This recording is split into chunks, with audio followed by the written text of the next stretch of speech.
other. Right. I know him as well as anybody could say they know him. And you can say things to him and he'll listen, and you'll say things to him that he wouldn't let anybody else say. I have found You've always this told over him the the years. truth, and you've always been But fair with him. yeah, when we were kids, when we were sort of like 13, 14, 15, we always fell out over it. Why was over a game of football or a game of marbles or whatever, Aye. and we ended up out in the middle of the street punching the whole Aye. head of each other. You know what I mean? And then would have been playing a game with each other later on that night. The next day, he'd have been up rapping the door. Are you heading out to do this? Are you heading out to do that? Right. And the two of us would have been walking down the street, and I would have had a black eye, and he'd have had a short chin, whatever it was. Yeah. But people said to me, "Do you ever fight him?" I said, I was fighting him quite a lot. Did you ever win? No, never won. Always ended up on the wrong end of the stick. I remember you one time saying to me that he give you a bloody nose, and I remember asking him, I says, what did you hit Ronnie Whiteway for? He's a great man.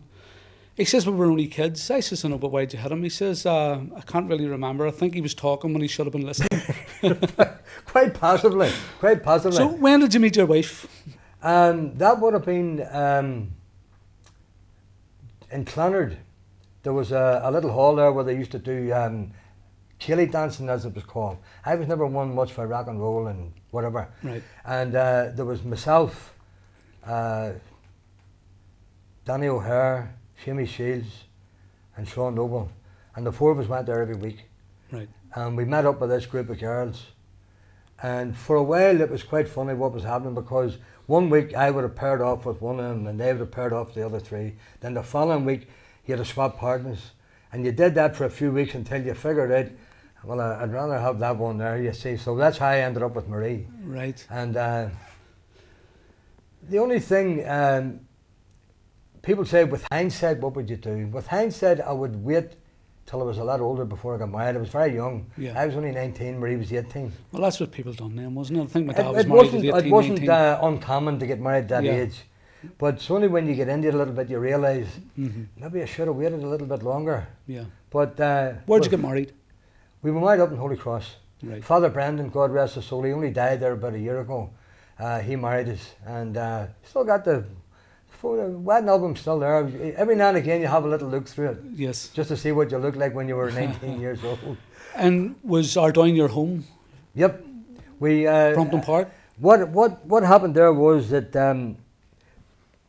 getting back to mother and father breaking up during the war, George and I were left with the grandmother. Right. And she brought us up in Brompton Park, while my mother and father went back to England.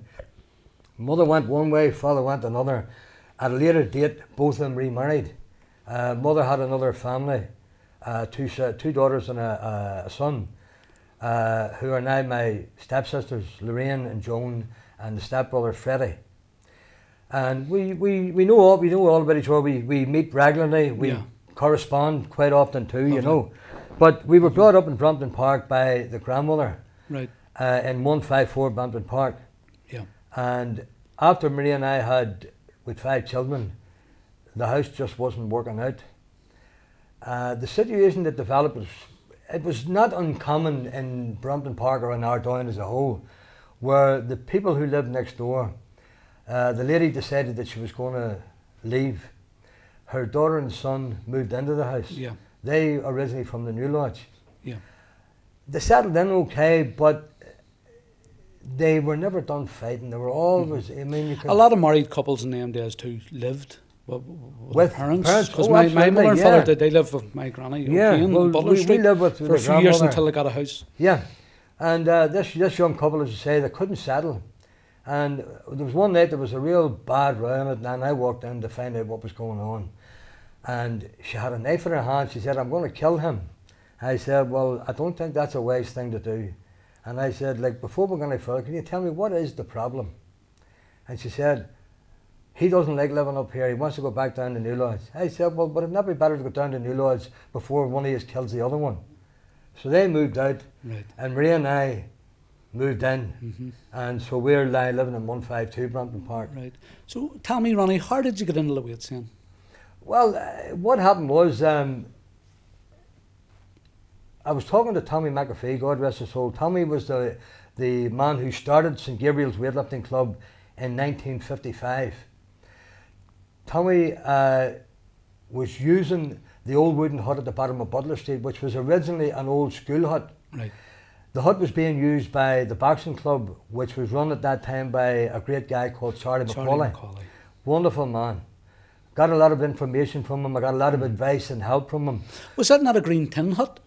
It was wood, but it had a tin roof. Right. You And know it was what I mean? opposite the old star at the bottom of Butler Street. That's the one, I remember yeah. it well. And built onto the wooden hut there was a small annex, and that was where we did the weightlifting, up until the boxers moved out of it, up to I think St Gabriel's School they moved up to, Right. and then we moved into the big hut, and the club was there up until I think maybe middle or late 70s before it was knocked down through redevelopment and Yes. so on. Yes. And no facilities, just Right. a roof over your head, 4 walls and a floor. No toilet, no running water, nothing. Yeah. If you wanted a drink, you made sure you brought a bottle of water around. But it was great for training. Did you produce any champions out of that wee tin hut? We produced quite a few champions. Eamon McAuley, Tommy's younger brother. Tommy was Irish heavyweight champion, middle heavyweight and heavyweight champion. Eamon was Irish light heavyweight and middleweight champion. My brother George was Irish champion.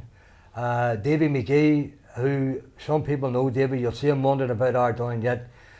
Quite a character, Davy in his day, but Davy was Irish featherweight champion. Right. I was never fortunate enough to win the Irish senior title. Won the Irish intermediate title, but never won the Irish senior title. Just didn't rise to those heights, but I still loved the game. Right. From that wee green tin hut, where did you just move to?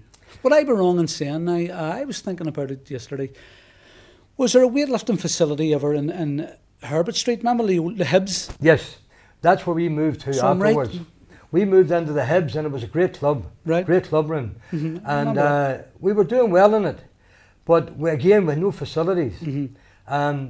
So anybody who's listened to this interview now will know the late great Martin Meehan. Now, not everybody would have had Martin's political ideals. Yes. But outside of that there, I knew him as a good friend. And he had a great social conscience. Great Powerful social conscience. Martin came up one day, he wanted to do a wee bit of training. I said, certainly, come on in. And he realised that we didn't have the normal facilities of toilet, showers and so on. And within about 3 weeks, Martin had this all fixed up. We had toilet, showers and so on. Right. A great man and a great help. And I've known him over the years, kept in touch. Yes. As people will know in the district, the number of times that he was in and out of the cash. Yes. Every time he came out, one of the first places he called was up to the club. Right. He came home one time from the cash and he was looking good, very fit looking. And he said, I believe you're doing a bit of running. I said, yeah, there's me and Peter Devlin and Paul Kelly doing a bit of running.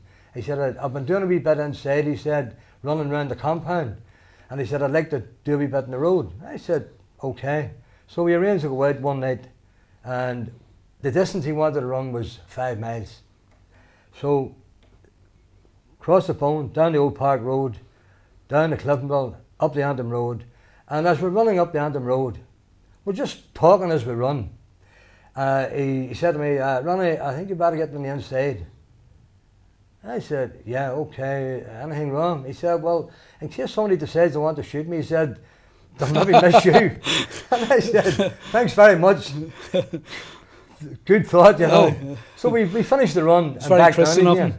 And every time if he was about and he had a bit of time, he would have called up to the club. Oh, he loved Ardoyne, no doubt about that. How long were you in the Hibs for? We were in the Hibs probably only for about 2 years because they were starting to redevelop that whole area. Right. Where what we should have done was, I think we should have hung on there with the idea that when it came to knocking the thing down, if we had then went to see the corporation and said, well look, this is our club, we need somewhere else to go, they may have then built us another club room. Yes. But we hadn't enough sense at the time to realise that. So where did you go from the Hibs? We moved from there. We're the original Ardoyne gypsies, if you like. You know what I mean? We're always on the move. Yes, that's right. You see, so we moved then to part of the old egg factory. It was at the top of Jamaica Road there. Yeah. And we were in there for quite a number of years. Yeah. And a bit rough and ready again, but we still... Right. If you want to train and you're intent on training, where you train and the facilities you have won't stop you if you want to do it. That's right. It's as simple as that. Yeah.